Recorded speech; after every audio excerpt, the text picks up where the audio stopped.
Welcome to What the World Needs Now with hosts Tom Whisinnand and Josh Monroe. In this episode, Micheal Dunlea talks about his non-traditional path to the classroom, how he inspires and engages students, and how a powerful collaboration between his classroom and Dr. Melissa Collins' classroom has impacted both communities of learners. Well, Micheal, thank you so much for being here with us tonight. For our listeners who don't have the privilege of knowing who you are, can you give us a little bit of an elevator pitch? Who are you, where are you from, and what's your role in education? Well, thank you both for inviting me. My name is Mike Dunlea, and I currently teach fifth grade in a district in southern rural New Jersey. It is surrounded by farms and cranberry bogs. This is my 22nd year in teaching. I started out the alternate route to the classroom, not a traditional program, and I've taught preschool, first, second, third, and now fifth grade. And that's pretty much what I'm doing right now in education. You've been busy though. To say you're a teacher is kind of like putting it simply, right? You've done a lot. You've accomplished a lot. You're one of the. I had the pleasure to meet you at a conference we were both at. And tell us some of the cool things that you've got to experience and do as an educator. Well, I think for me, and it kind of goes back to what I started with, is that I came to the classroom via alternate route. I was 37 years old when I first started teaching. I had a whole career prior in restaurant and hotel management. And I think when I first entered the classroom, I lacked confidence. There was a bias against people who got to the classroom through a different pathway than the traditional. And so I think I set out to kind of prove myself and sort of started on a path that led to maybe some overachieving on my part, to try to prove to the critics. And so some of what I did garnered some attention, and it put me on a path for teacher leadership. And then that leadership has just brought me so many opportunities and experiences that have kept me inspired and constantly changed my perspective. And I'm always looking to become better than I was last year, or even just yesterday. So those opportunities have brought me to some of the things that you were mentioning. Like where we met was down in Florida at the Get Your Teach On conference. And it's just a place I never would have found myself had it not been for the opportunities that I've been able to kind of, throw my rope out, and it lands sometimes. Well, I'm curious about that path to prove the critics wrong, and kind of what that looked like for you, because where you were and where you are, you have gathered a lot of accolades, and rightfully so. So I'm curious as to how you came in as middle-aged and you changed the education world. I was inspired to become a teacher because of my wife. I'm married 33 years and coming up on 33 years, and she is a social worker. And at the time when we first got married, she was working in group homes with children who had been taken away by the state due to various scenarios, some very tragic stories, some were heartbreaking. And watching the impact that she was having with her day made me jealous. There's a lot that can be said, all admirable about working in the restaurant, hospitality industry, the hotels, but you just don't have that, maybe that same sense of accomplishment at the end of your day as I know my wife was. So once we had children and I found that I had an affinity with children and a great way of interacting with them and then wanting to do more, it brought me to the classroom. And I think that it was a combination of maybe not knowing how things were done and then trying to make sure that I was proving that I belonged there. That led to getting some of the attention that I got for the things that I was doing in the classroom. But that became a springboard because I entered the first room. I was recognized as a county teacher of the year in Ocean County, and then I went on to be a finalist for the state teacher of the year that year. And when I didn't get that, I think it lit a fire. One of the perks of being state teacher of the year was that you would meet the president, and it was Obama at the time. So I thought, well, I've got to find another way to that White House. So I started to lick my wounds, and I applied. The state nominated me for a teacher fellowship program called America Achieves. I got in, The first day, it was in New York City. So I got there for the first night of the conference, and I see that my name tag says I'm from New Mexico. So I'm like, oh man, there's someone from New Mexico that's supposed to be here, but I'm going to wait till dessert to make sure that that error gets fixed after I at least get one good meal in before I head back down the shore. So, but it turned out that it was just, New Mexico, New Jersey are right there on the list. And so I did belong, but I didn't feel like I belonged in that room. But I was surrounded by, I think it was 107 teachers and principals from around the country. In that room, it began where there was a moment. We were at a second convening in Memphis, and they wanted to get all the national board teachers in the room together. And I hadn't really heard much about that. But I looked over, and everyone in the photograph was someone I admired and thought was doing an incredible job. And I literally said to myself, how do I get myself into that photo? What do I have to do to become one of those educators and really achieve that level of success? And so that started it. I became national board certified. So I'm proud that I'm one of those, and it's opened a lot of doors for me, but that really kickstarted my seeking other types of ways to become elevated and to become better. And after 21 years, do you find yourself ever getting worn out or feeling that flame start to dwindle? And if so, what do you do to reignite it or to keep it going? Do you have any books or anything along those lines that you do to stay inspired?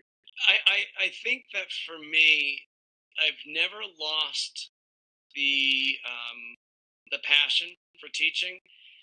Part of it was, there's a lot that fear can play a role in some of your decision making. And I taught second grade for 12 years, and I thought I never wanted to leave second grade. I was really good at it, I enjoyed it. It was a really wonderful year to be with the kids. There's a lot of independence. There's a lot of breakthrough. There's a lot of light bulb moments. And, for 15 of my 21 years, I was in inclusion classroom. So I had some children that were really overcoming some major challenges, and to watch that is addictive. As I switched districts, I finally decided to bust out of that imaginary cage that we put ourselves in, the fear of losing tenure, starting over, giving up seniority.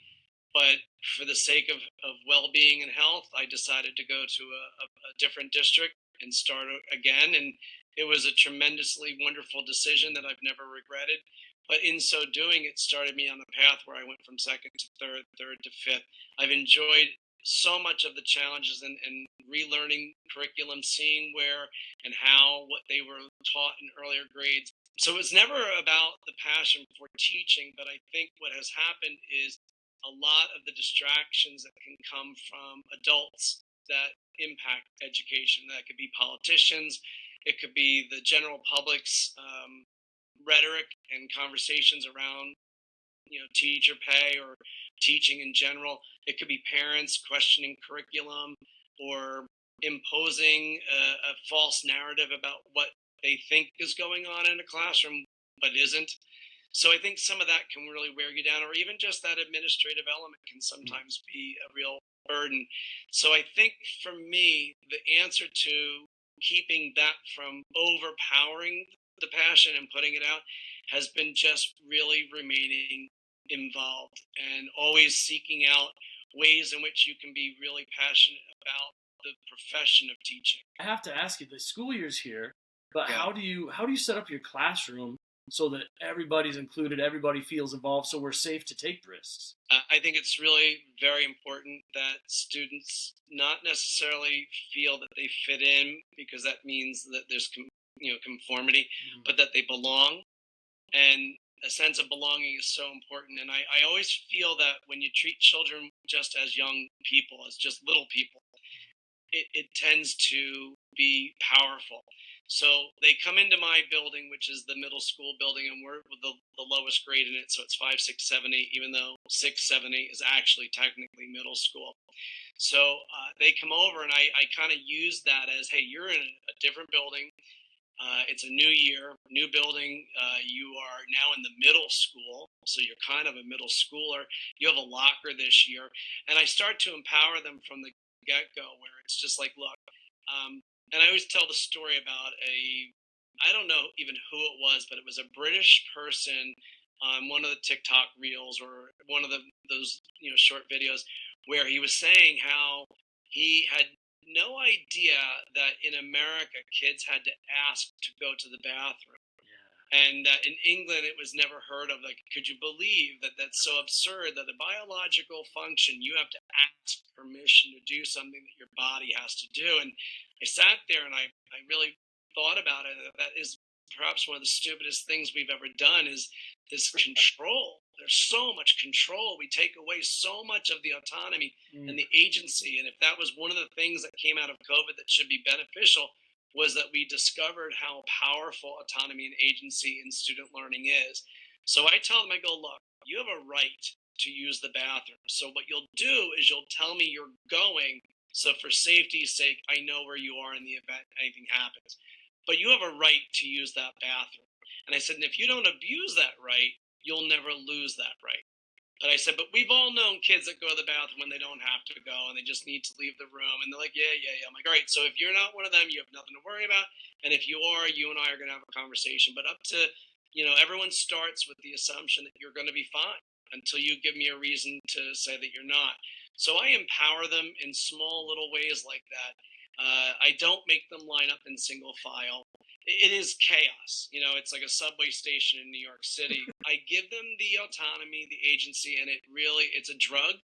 It makes them instantly feel that they have a sense of ownership over their learning and of their space. I tell them all the time, this is our classroom. The pronouns I use, this is our classroom. It's not mine, it's not yours, it's collectively ours. It makes it more of a community of learners if you really believe it, and I do. And it's been pretty transformative. I've had lots of talks in the last few years with teachers about how important engagement is. And I think oftentimes we forget that giving power back to the kids is a form of engagement. Is that kind of how you see it in your classroom? It is. It's empowering. It makes them feel valued. I have asked them at the end of the year, what was a really impactful thing about fifth grade, and so often the comments are insightful, way more than you might have thought. But a lot of them were, you treated us like people, like humans. I mean, it's pretty sad that that's what a 10-year-old is going to say, is that they finally felt important or valued. I think too often we make kids feel less than. I don't worry about classroom management. It was a big challenge when I had a student teacher recently, and they're like, "Oh, I need to do this about classroom management." I'm like, I don't have any punitive system in place. I got rid of it years ago when I had a really traumatized second grader he came out of first grade with a really rigid teacher. Now, he wasn't the kid who was constantly getting redirected. The kid that was right next to him. So he was traumatized from an entire year of the kid next to him getting yelled at. So when he came into my room, he's like, "Am I going to have to move my clothespin?" I'm like, "No, you're not going to have to move it." I'm like, "You know what? Go get your clothespin and throw it out." And then I'm like, maybe if he's the one talking, there might be others that aren't sharing that. I'm like, everybody just go grab your clothespins and throw them out. We're done with them. And from that year on, I let go of that idea that I had to have this imaginary threat that I never followed through on, call parents, send to the principal's office. I never followed through on that.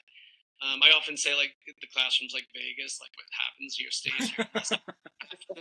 Call your parents. I'm like, have you, do you really want me to involve them? Because it's not going to end well. I think it's better if you and I solve this. If it goes home, I don't think it's going to end well for you. Very rarely do I have to then go beyond that. And then when I do, I talk to parents at conferences and say, "Hey, listen, you don't know this, but we had all these issues and we worked them out.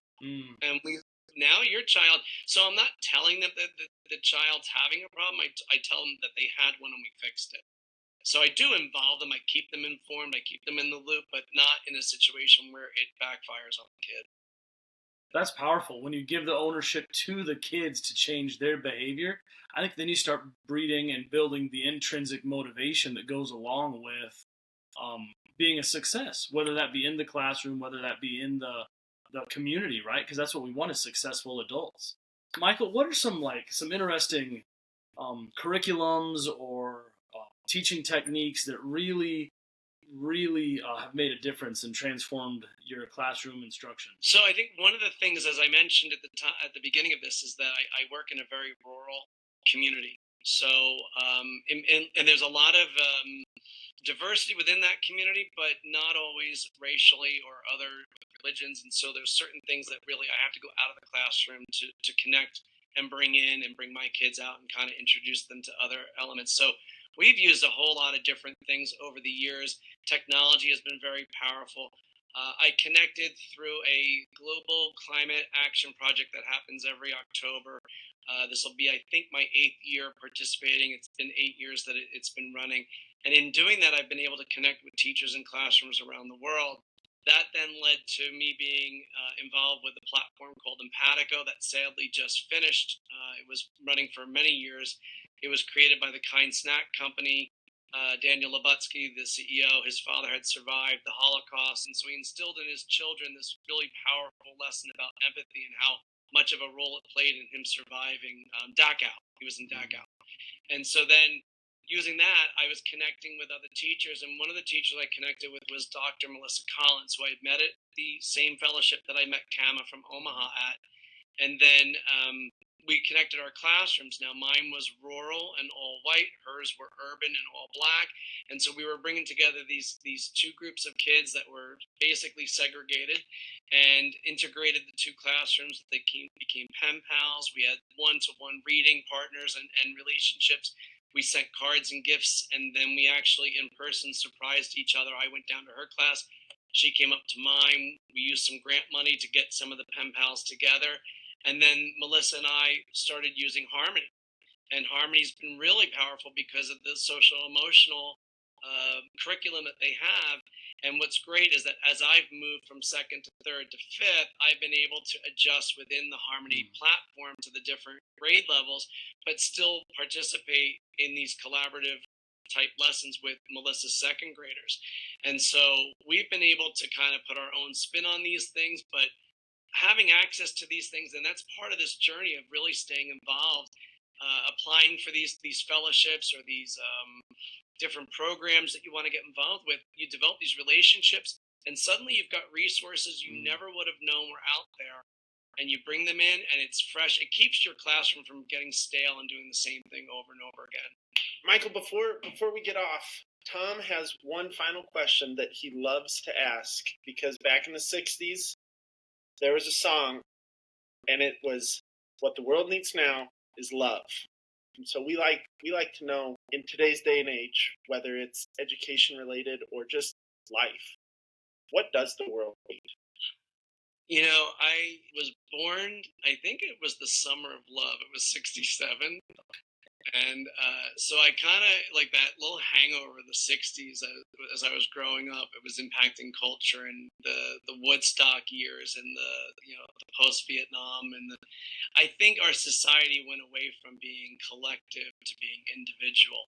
You know, the 1980s, the personal computer, we've really become isolated and we've been fractured. I think what the world needs now is to go back to that, that famous Coca-Cola commercial where everyone's singing on top of a mountain from all around the world, and just that connectiveness and that collective caring and empathy. And one of the things that has been a powerful impact on me is as I've met teachers from around the country and then even the globe, it's impossible to watch the news now with a disconnected, feeling of safety. Like, oh, thank God I live where I live. But then suddenly I've got friends that live in Tornado Alley out there in Nebraska and other places. And now I have to be more careful about watching, where did that hit? Do I know someone that lives there? And having that connection just makes you a lot more empathetic, and you feel things more. You're concerned more. It's a lot harder to be disconnected when you know people and you have a relationship. So I think what the world needs now is to be a lot less selfish. Thank you. This has been great. It's been so much fun. It's great to connect with you again. Well, thank you for having me. Ladies and gentlemen, that's our show. We're so thankful and appreciative that you took your time to listen. We hope that as you head out, you remember that the biggest factor that plays into student success is you. Your love, your passion, your empathy, your dedication is exactly what the world needs now. Thank you for all you do. Have a good one.